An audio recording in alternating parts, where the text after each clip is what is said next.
During that time, I went to numerous fair hearings to get additional hours and presented cases to get that done.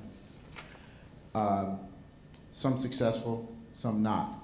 But what I found out through being educated through trial and error is that the system in which California uses to evaluate the consumers is completely outdated.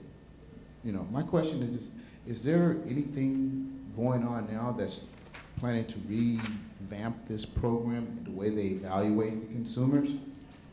Because I find that it's, one, it's very complicated, and two, it's not accurate.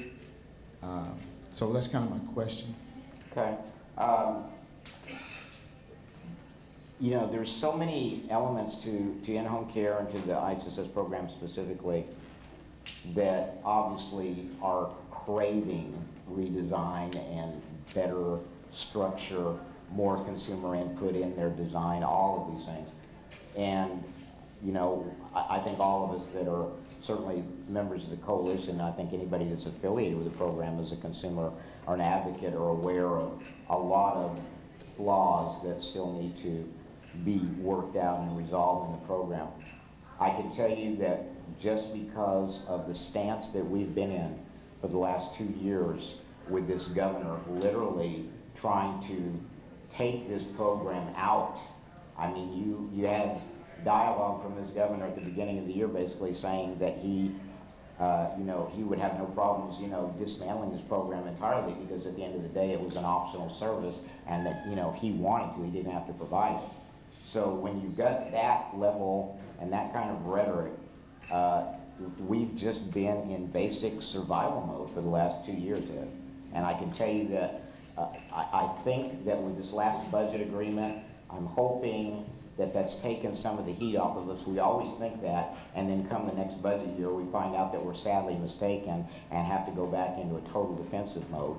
But I can tell you in our earlier history in this decade when the coalition was being formed, that there was a lot more discussion and, you know, we were certainly in a much better place where we weren't fearing for our lives, that we had the capability to talk about doing things like this.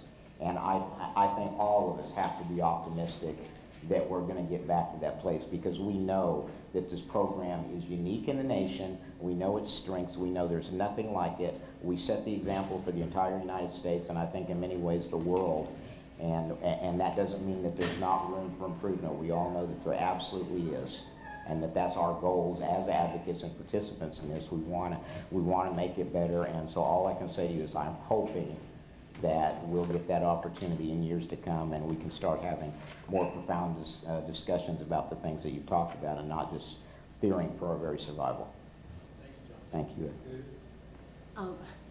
John, they really want us out of here. I want to say one quick thing, that there many times what you find on these things, which the technical details seem to be wrong. If you go to the statute, like the statute that says what IHSS is supposed to provide, it's supposed to provide independence and health and safety and so on. There's resources where you can use to fight the misinterpretation by the social workers of when they do the assessments. And anybody that's interested in that, I can give you some more information.